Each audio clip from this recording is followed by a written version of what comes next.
how's it going? Thanks so much for tuning in. For today's video, I'm proud to present an up-close and personal, in-depth look with the Dodge Charger Hellcat. Big thanks to the owner of this car for allowing us to film it today, and special mention to North Point Chrysler Jeep Dodge Ram located in Winston-Salem, North Carolina for making the introductions.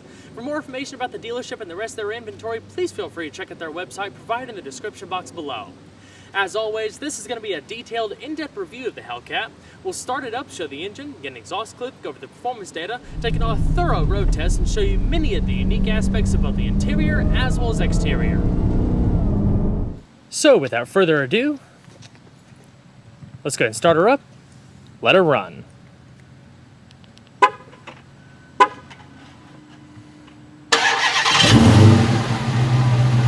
Remote start does come standard.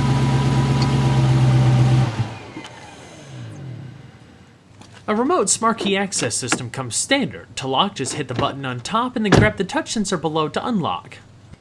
This example is finished in granite crystal metallic and comes paired with the standard combination of black Napa leather and Alcantara with optional red seat belts.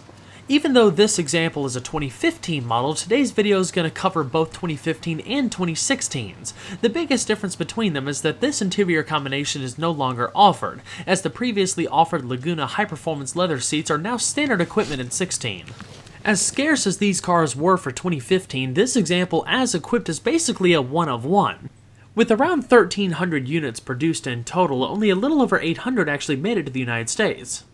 To start, all you have to do is just make sure you have the key fob within the interior, put your foot on the brake, and hit the red button in the dash to go.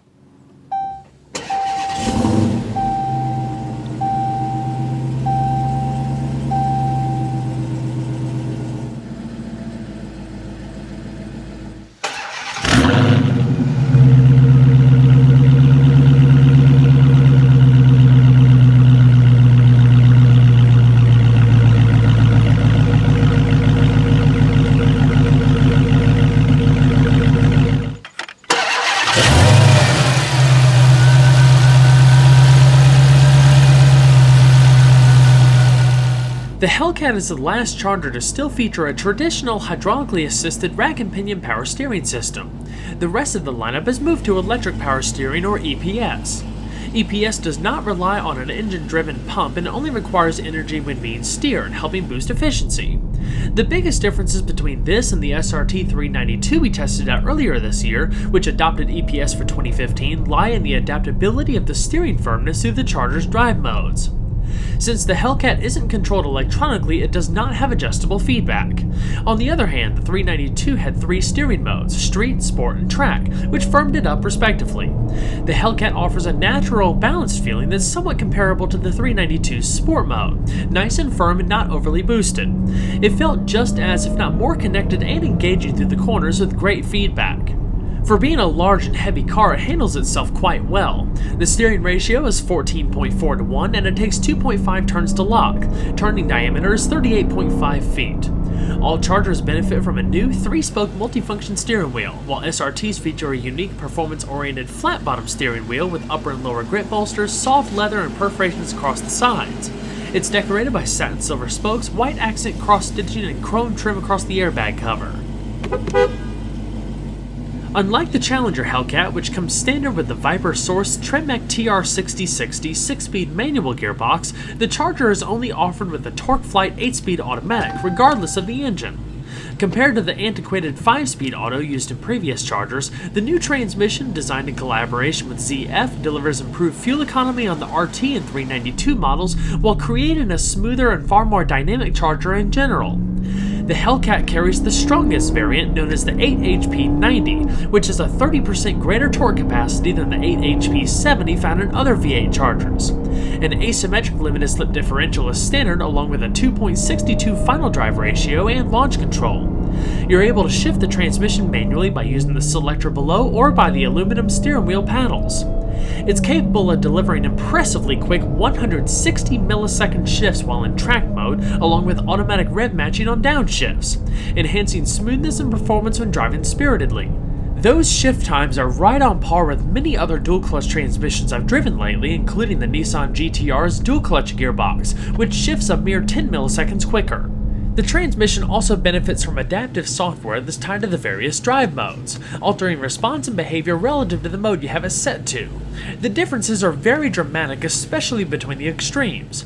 For example, in track mode, shifts become more assertive and noticeable. You can almost feel that power hitting the rear wheels. It's an incredible sensation, far different from the smooth and seamless behavior of street and eco mode. As we've discussed in previous videos, with the right calibrations, ZF's 8-speed is one of the quickest shifting automatics I've ever driven. Along with the new transmission comes a new, non-gated housing and a retro-inspired T-bar electronic shifter that incorporates a bit of padding on top. By pressing the SRT button, adjacent to the hazards and launch control in the instrument panel, you're able to bring up the drive modes, an all-new feature for 2015 that allows complete customization of the driving dynamics. The modes can also be accessed from the SRT and Apps menu or from the Performance Pages menu. All in all, there are 5 essential drive modes, including Eco, which modifies the shift schedule, throttle mapping, reduces horsepower, and implements second gear starts, all in an effort to boost fuel economy. Unlike the 392, cylinder deactivation is not available on the Hellcat. Your default driving mode is engaged upon startup. It's your day-to-day settings with easier steering, smoother shifts, and a more compliant ride. Custom gives you the ability to alter the transmission shift times, activate the paddle shifters, tune the traction control to relax the limits, modify horsepower output, and firm or relax the suspension based on your own driving style. However, these changes can be done regardless of which mode that you're in. Sport and Track offer preset parameters for increased performance, with Track being the most hardcore aggressive setting, designed to take full advantage of everything the SRT has to offer on smooth, dry surfaces. The asymmetric limited slip differential we touched on earlier, aside from benefiting grip stability and steering response, also yields smoother power delivery while helping limit understeer. With a vehicle this powerful, you'll also want to make sure it's secure in other hands. In addition to the new valet mode, the Hellcat comes with 3 key fobs. One is black, the other 2 are red. The black one limits the car to a maximum of 500 horsepower in addition to other governing features. The red one unlocks all 707 horsepower. Valet mode is just an extra degree of security. After setting up a custom 4-digit PIN number, Valet mode remaps the engine to reduce horsepower and torque and limits revs to 4,000 RPM. First gear is locked out, so it'll always take off in second gear and upshift earlier than normal, while disabling the paddle shifters and keeping stability control on. The various drive modes are disabled, leaving everything set to default. Of course, launch control is also disabled. Even with the red key though, you can limit the maximum horsepower through the drive modes. To engage launch control, simply press the launch button in the center stack while in drive, hit the brake, and apply full throttle. It'll hold the RPMs, optimize the traction control, then you let your foot off the brake and let it rip. It can also be customized through the infotainment system. If you click on race options within the drive modes, a menu will pull up for both launch control and your programmable shift lights for use on the track. You can activate or cancel launch mode from this screen and program the launch RPM. The system even has detailed instructions to show you the function of everything and how to use it. Based on how you drive, the shift lights can be used to remind you of the ideal shifting interval. Of course, you can customize it to remind you at a variety of RPMs. So let's go ahead and flip on the automatic LED accented bifunction HID headlamps and the hazards. Both front windows are fully automatic and feature laminated glass for extra noise insulation. So let's go ahead and check out the exterior. Upon closing the door, the interior will start to chime to let you know it's lost detection of the proximity key fob. For 2015, the Dodge Charger receives a thorough refresh that brings updated styling, improved technology, greater performance, and new levels of refinement. It features a broad lineup consistent of the SE, SXT, RT, RT Road and Track, RT Scat Pack, SRT 392, and SRT Hellcat. All-wheel drive is available for the V6 SE and SXT, but is no longer available for the RT. The RT Scat Pack and SRT Hellcat are 2 new models for 2015 that further expand the Charger's performance portfolio. The Hellcat, with its 707 horsepower and 204 mile-an-hour top speed, certifies it as the quickest, fastest, and most powerful production sedan in the world, all at a starting MSRP of $63,995 for the 2015 model. The RT Scat Pack is a heritage model that incorporates the 392 Hemi, a few added performance goodies including unique suspension upgrades, logos, and throwback cubes. We covered that model in a previous video, so if you want to check it out, click the link in the top right hand corner of this video. The Charger at the end of the day is a family sedan. Properly equipped, it has the soul of a muscle car with impressive overall performance, practicality, value, and efficiency. The two biggest differences for 2015 is the thoroughly refreshed styling and an updated interior. Since 2011, the silhouette has incorporated an abundance of retro cues reminiscent of the second-generation Charger of the late 1960s.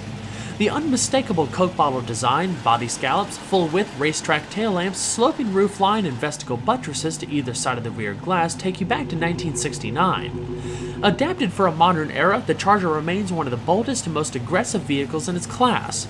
There's been a bit of controversy with the new model when it comes to styling, but I do encourage you to reserve your judgment till after you see it in person. In general, the standard cars do lose some of their retro touches here and there, but I firmly believe the styling truly comes alive when you spring for the SRT, which is notably more aggressive and modern looking than its predecessor. Standard Chargers feature a new crosshair grille and available LED fog lamps. LEDs are also used for the turn signals and daytime running lights. New projector beam wraparound headlamps are standard, bifunction HIDs are available on higher trim levels. The forward-leaning front end is less blocky than before and follows more of the design seen on the new Dart and Durango. The front doors are new, restyled with modern scallops that trail into the rear quarters. The roofline tapers off into restyled C-pillars that were pushed back a little bit further to enhance the Charger's fastback profile. The tail lamps also wrap around the edges, they're less squared off than before. Overall, the rear is a fresh reinterpretation of the last Charger, incorporating soft LED lighting, a repositioned third brake light, and a new center-mounted rear-view camera. SRTs receive a one-piece body-colored flush-mounted spoiler. The Scat Pack SRT 392 and Hellcat almost share identical bodies, adding a unique front fascia, hood, rear fascia, side skirts, and spoiler. They all ride about an inch lower than a normal RT and are 2.4 inches longer overall. At 64 and 63.7 inches, both SRTs have wider front and rear tracks respectively than any other Charger, including the Scat Pack. Up front, the robust fascia features a larger air dam below, brake cooling ducts, and a large front splitter that optimize airflow to the various cooling modules without compromising vehicle balance. The LED fog lamps and available adaptive cruise sensor are not available with the Hellcat, which makes more room for extra air intakes.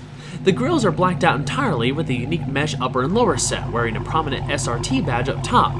The new Power Bulge aluminum hood reduces front-end weight and features a large NACA duct that directs cold air straight to the engine bay, a cue first seen on the first Viper coupe back in 1996. Hellcats receive additional heat extractors to either side of the intake. Prominent Hellcat badging on the fenders is about the only way you can clearly tell that this isn't your normal SRT. Across the side skirts stick out further, highlighting the lower ride height compared to a regular RT. At the rear, the fascia is much more defined with flared sides and vents that help pull air from the wheel wells to enhance downforce.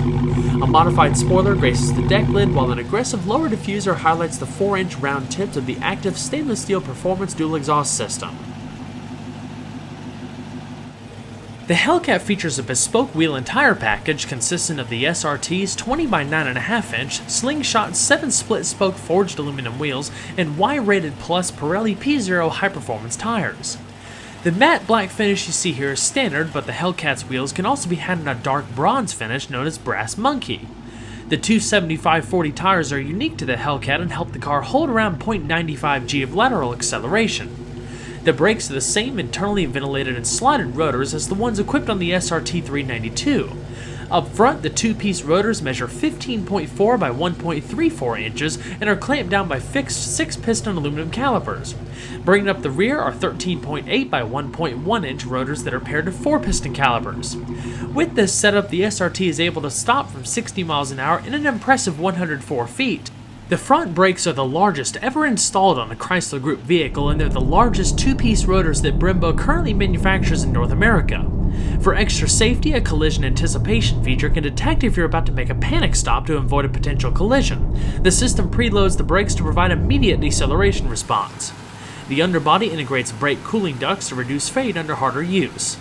Underneath, there's a fully independent coilover suspension that features double wishbones in front and a 34mm sway bar. Out back is a 5-link design with a smaller 22mm sway bar. With the 3-mode adaptive damping system, the ride can be firmed up or softened based on the driver's preference. Set it to its most relaxed setting and the car is still comfortable. It soaks up bumps nicely for a smooth, compliant ride that's not too much stiffer than a regular RT.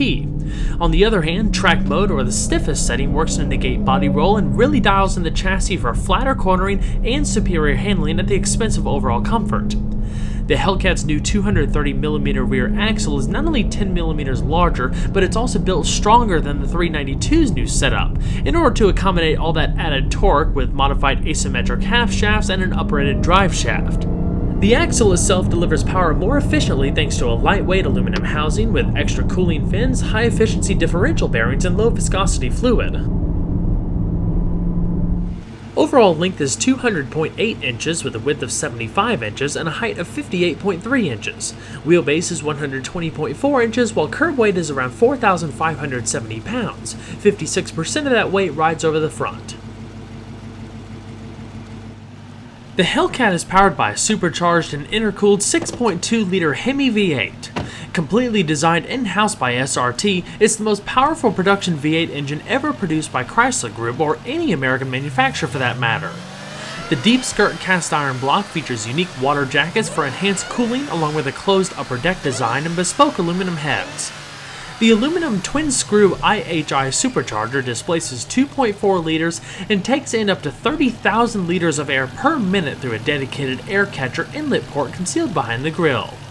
Between the exterior and the supercharger, air passes through a low-restriction twin-inlet 8-liter air box. Special fuel injectors flow at 600 cc's per minute, which can fill a pint glass in 7 seconds. This is a very thirsty power plant.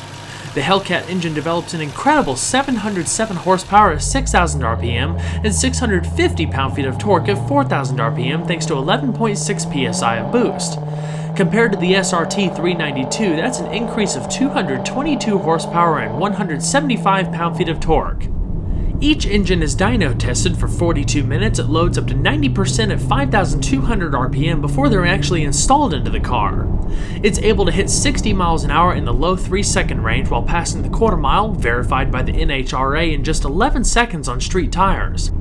0 to 100 to 0 miles an hour can be done in under 13 seconds. Top track speed is claimed to be 204 miles an hour, making the Charger Hellcat the quickest, fastest, and most powerful sedan in the world. Especially sitting behind the wheel, this car is a monster unlike anything I've ever driven. Same goes for the Challenger. The sound, the way it throws you into the seats, and the fact that you don't have to pay 6 figures to get it absolutely blows my mind. The acceleration sensation is just not something you can accurately describe over a video. It's incredible. Spent gases are sent through a low-restriction 2.75-inch dual exhaust system with active bypass valves and polished tips out back, making it the loudest and most distinctive vehicle in the entire Charger lineup. The Hellcat engine is a little over 90% new when compared to the rest of Chrysler's V8 family, but it still shares some similarities with the 392. It's a pushrod operated overhead valve engine with 2 valves per cylinder, sequential multi-port fuel injection, and sodium-cooled exhaust valves. Bore and stroke measures 4.09 and 3.58 inches respectively, with a compression ratio of 9.5 to 1. Maximum engine speed is 6,200 RPM.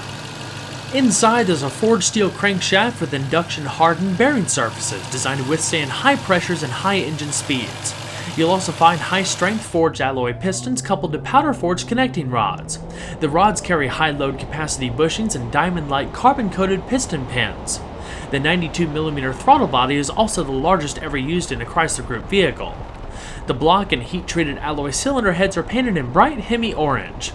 To keep everything cool on track days, high-flow piston cooling jets keep the lubrication flowing, while 2 high-capacity radiators in front of the engine helps maintain proper temperatures of its bespoke 0W40 Pennzoil synthetic oil.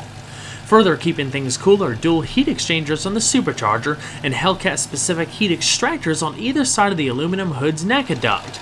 As far as fuel economy, the Hellcat features an 18.5-gallon tank and requires premium fuel for maximum performance. EPA estimates range between 13 miles to a gallon in the city and 22 on the highway. Due to the engine's high-flow fuel delivery system, at full throttle the Hellcat can deplete a full tank of fuel in as little as 13 minutes. As with last year's Charger, the 2015 features excellent build quality for the price, along with easy-to-use technology and comfortable seating for up to 5 people. A few key updates include the revised instrument cluster, steering wheel, center console, and seat designs.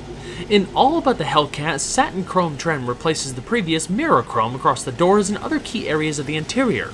I personally prefer the mirror bright work better. It's what I have in my 2012 RT. It's tastefully done and adds a touch of elegance. The aluminum dash and center console bezels also feature new patterns for 2015. Just about everywhere you touch, you'll be greeted by soft touch materials, especially the upper door panels and dash. All of your power accessories are located on the door, including 2-person memory for the driver's seat and a good amount of storage in the bottom panel. Like I mentioned at the beginning of the video, 2015 Hellcats came standard with a combination of high-quality Napa leather and Alcantara upholstery across the seats and door panels. 2016 models, however, come standard with the high-performance Laguna leather seats, which were an option for 2015. Regardless of what the seats are wrapped in, they're still very comfortable and supportive. You can get these seats in the Scat pack, and they're a lot firmer and more aggressive than anything else in the Charger lineup. They're full power adjustment for both the driver and passenger, including 4-way power lumbar, big bolsters across the top and down below for good lateral support, and you also have adjustable headrests and seat belts. Maybe not as much with the 2015 Challenger that was just released, but the Charger definitely has that retro vibe going on with the dash design, especially with the main aluminum bezel that surrounds the instrument cluster and infotainment system. Very cool in person, a nice high quality touch. The overall ergonomics is fantastic. There's not an overabundance of buttons and technology, everything is simply laid out and within easy reach. The glove box is locking, has a pretty good amount of storage, has a 12-volt power outlet, illumination, and some felt lining. Continuing throughout the interior, down below you do have logoed all-weather portion floor mats, aluminum sport pedals, and a full power tilt telescoping heated steering wheel. There's a knee airbag for the driver, you have your lighting controls and interior ambient lighting to the left-hand side, and you can also see a little bit more of the padded dash and aluminum instrument bezel. All of the pillars are padded and matches the black cloth of the headliner. A sunroof is available. So let's go ahead and see how she sounds, both sitting still and on the road.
let's go ahead and shut her up and talk about some of the interior features. When stepping up to the SRT, you gain the option of a 900-watt Harman Kardon surround sound system with 12 green edge speakers, including a 10-inch subwoofer out back and a 12-channel amplifier. It's all routed through Chrysler Group's excellent 8.4-inch Uconnect infotainment system.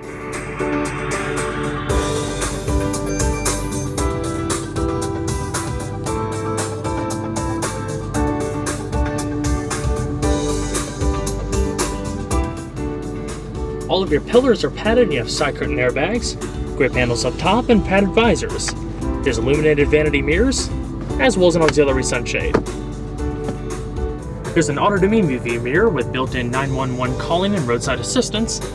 While on the top stack, you have some more subtle chrome detailing around the lights and controls. You have reading lamps there, more LED lighting, 3-position garage home link, hands-free Bluetooth microphone, and a padded sunglass container. Chargers in general got a new instrument cluster for 2015 that incorporates a 7-inch LCD TFT display that incorporates your driver information system, some customizable options, and a lot more. It's all routed through this arrow pad on the left-hand spoke of the steering wheel, so you can go up and down, switch between the different main menus, and then left and right, go between the different sub-menus and various gauges. So the first menu is a digital speed readout, the second one is vehicle information, so you have a tire pressure monitoring system and various vehicle status gauges. All of these gauges that you see here, you can also access through the performance pages system, but we'll talk about this a little later in the video. You have coolant temperature, transmission temperature, oil pressure, oil life, battery voltage, intake air temperature, engine torque, engine power, air-fuel ratio, boost pressure, intercooler temperature, and the performance is pretty cool. Again, you can access all of that through the performance pages system. Basically, if you're on a track, you could do 0 to 60, 0 to 100, eighth of a mile, quarter mile, lap timers, braking distances, lateral G-forces, lap history, and top speed reached at the time. Continuing down, fuel economy, trip information, audio, messages, if the car has any alerts or anything like that. You can also customize the system to display different things depending on the area that you're looking at. You can also set a speed warning, check the vehicle diagnostics, and back to the speedometer. So the SRT performance pages, like we touched on earlier, is a pretty cool system that incorporates various lap timers, gauges, a G-force meter, and engine parameters. You can customize the Hellcat image on the home screen to various angles, which is pretty cool for a little bit of personalization. The timers are located to the left-hand side. If you click that, once you're on a track, you can do like 0 to 60, 0 to 100, and all the other stuff that I showed you in the instrument cluster. The gauges, again, like we showed you before, all the different varieties of different things, so you can actually keep an eye on everything that's going on with the vehicle at any given time. The G-force meter is also pretty neat, so you can test cornering forces, acceleration, braking, your miles per hour, steering angle, everything like that. While the engine menu gives you an additional snapshot of instantaneous horsepower and torque, your current gear, a digital speed readout, and boost pressure. So we've covered the Uconnect system in previous videos, so I won't bore you with all the tiny little technical details, but just give you a quick recap, a basic overview of the system that covers features and functionality that you need to know the most about. Honestly, this is one of the best infotainment systems currently offered right now in the domestic market. It's very easy to use. All of your main icons are easily listed out at the bottom there. The graphics are good, the menus are simple. It's just a nicely put together infotainment system. Right now we're in the media screen where you can select between your iPod, USB, auxiliary, hands-free Bluetooth streaming, and an SD card integration. You can also see the background, in addition to the red color scheme, actually has the Hellcat logo, which is super cool. You can browse the current device right there, just like you would on a typical iPod. Basic controls right here, rewind, fast forward, change the track, pause. Your audio adjustments, equalizer, balance, fade, speed adjusted volume, and surround sound. You can also split yield the screen. In addition to showing your album artwork right here, you can bring up your map, media information or song information, and the available tracks you can select through. Of course, repeat, shuffle, and you can slide that indicator back and forth to a specific section of the song. At the very top, you can see your climate control temperature, outside temperature, compass, as well as a digital clock. Within the radio screen, you have AM, FM, standard Sirius XM satellite radio. Off to the right, you can still bring up your map, but you can tag the songs and favorite the songs. With the built-in hard drive, you can favorite all these different songs and artists, and anytime that song and or artist comes on the radio, regardless of the station, it'll show you up top there that your favorite song is on the air. You can click on it and listen to it. I really like that in my Charger. Of course, browse down below, but it changes to browsing the available stations, including your presets, replay, built-in hard drive will also record the song, so on and so forth, so you can go back and listen to a particular portion. Manual tune, you can go to traffic and weather, and again, your audio adjustments. Preset stations are located at the top. You have 12 stations in total. The controls have your heated seat, ventilated seat controls. You can turn the screen off, activate the manually dim and review mirror, heated steering wheel, and the system settings. A lot of personalizable options in this car. I mean, from the lights to comfort and convenience, auto on comfort. I mean, there's just so much. It's unbelievable. It'll take you a little while to go through, but it's amazing how personalizable these cars are. The entire climate control system is routed through the infotainment system, including your various zones in the middle, temperature to either side, front and rear defrost, max AC, auto. You can also go to the controls screen from that, and your fan speed syncing both sides. There's also some redundant controls in the bottom of the center stack right here. You can't adjust the zones from here, but you can do the fan speed in the middle, automatic, front and rear defrost, AC recycling, and temperature. You also have standard Garmin navigation that's pretty simple and easy to use. Your hands-free Bluetooth telephone, it'll automatically ask you to pair it, otherwise it'll sync up when you start the car. You can store favorite numbers, contacts, join multiple calls, transfer, a lot of flexibility with that as well. And last but not least, the SRT and app screen like we talked about earlier. You can access the drive modes, performance pages, but other things as well, including the vehicle settings like I talked about a second ago, Pandora, internet radio, Yelp, and SiriusXM Travel Link. Like other Chrysler Group vehicles, it has fuel prices, weather, movie listings. That's a pretty nice system. So that's just a quick overview of the Uconnect system in the Dodge Charger Hellcat. Continuing down the center stack, you have your radio power and volume to the left, as well as a tune browse knob to the right. The SRT driving modes, launch control, traction control, parking sensors, and a back button. Not to mention the climate controls like we talked about earlier. In the bottom, there's a storage pocket with a 12-volt power outlet, the aluminum center console detailing with a small storage tray, and 2 cup holders, among some chrome detailing. In the back, you have a large center console with double accent stitching, the SD card, media inputs, a removable storage tray with chain storage. Underneath is another 12-volt power outlet, and of course, it's all lined in felt.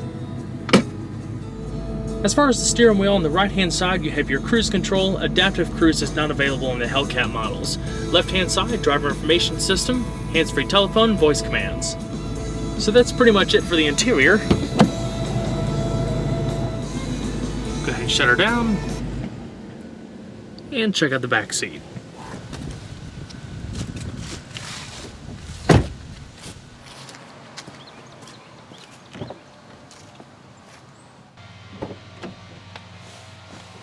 One of the reasons why I personally prefer the Charger to the Challenger is that you have a lot more practicality with having a roomier back seat and the extra 2 doors. I mean, the Challenger is a very roomy car in its own right and offers class-leading space when compared to the Mustang and Camaro. But still, I like having the 4 doors. It's much easier to get back here, and you can have the big full-size car and everything and not have to worry about sacrificing performance, which is awesome. Just like the front, build quality back here is fantastic. The doors are nice and solid. Plenty of padded material across the upper portions, including the Alcantara bits here. I like all of the bright chrome detailing through the doors and everything like we talked about earlier. It's very pretty and nice, tastefully done. Storage pockets across the doors, storage pockets in the back of the seats. Overall comfort is also pretty good. Good lateral support across the side and the back. There's also a surprising amount of lower back support, which is really nice for longer trips. Just like the front, you have the rib portions here. You have the perforations in the Alcantara. So you have the common theme carrying throughout, and I love these optional red seat belts. The white accent stitching is also nice. It's a nice package overall. As far as interior space, I'm 5'10" with a comfortable seating position for myself in front. I easily have maybe 3.5 inches of leg space and about an inch and a half of head space depending on where I put my head. You don't have quite as much headroom back here as you do in a Chrysler 300 because this has a less formal of a roof line. It rakes back with that like fastback type profile, so you lose a little bit of headspace, but it's still a very roomy, very open feeling interior. I also like the tent strip on this back glass, so if you are resting your head back here, your face isn't gonna bake from the sun. You can sit 3 people back here in relative comfort, like you would expect from a full-size car like this. It's not too bad climbing into the middle. You lose a little bit of headroom. The center console or the drivetrain hump is quite high, but it's not very wide, so you can still stay pretty tight-knit in here. You're not going to be fighting for leg space across the side, but you might be fighting for head space depending on how broad the shoulders are. But as far as other amenities, in the center console right here, you have 2 air vents. There's 2-stage heated seats for both of the outer portions, and that's standard, and 2 USB ports for charging mobile devices. My charger is a 2012, and I have just a 12-volt power outlet back here, so this is really nice, especially if you do have 2 people back here. You have a full-size armrest in the middle, wrapped in leather. There's a storage pocket with 2 illuminated cup holders.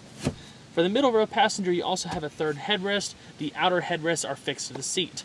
You also have grip handles up top, coat hooks, illumination, and 3 child seat anchors. That's about it for back here. It's pretty simple, but offers a lot of room, a lot of comfort, good build quality. You really can't go wrong if you're looking for something in this class just in general. The Hellcat is just a whole nother level. So let's go ahead and check out the trunk space.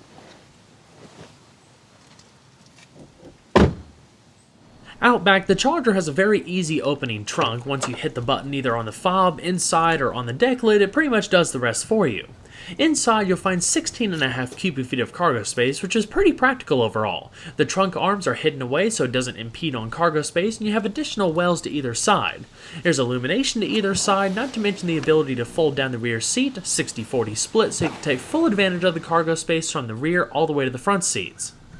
In the back, there's also cargo tie-downs to either side, and underneath the trunk floor you have a tire inflation kit, the vehicle's battery, and another little bit of storage. Everything is wrapped in carpeting, including the deck lid.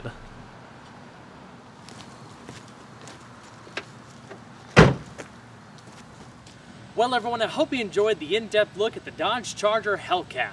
Be sure to stay tuned next time, there's a lot more where that came from. Take care guys.